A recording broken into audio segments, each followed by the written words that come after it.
One of the ways that I like to use white papers is white papers are excellent to help you understand where general trends are going, and also to help you see how different teams and researchers out there are using new technologies.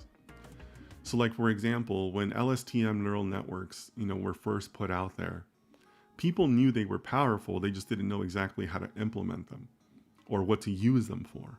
So tracking white papers at that time was excellent for that, because you could see different teams across different universities and companies how they were using the LSTM neural networks, right?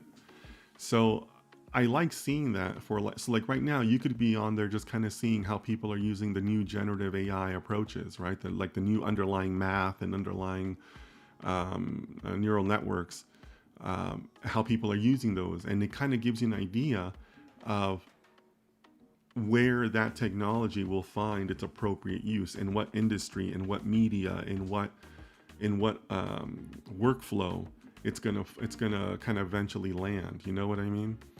So that's where I like seeing white papers, and that's one of the ways that I use to keep up with those trends.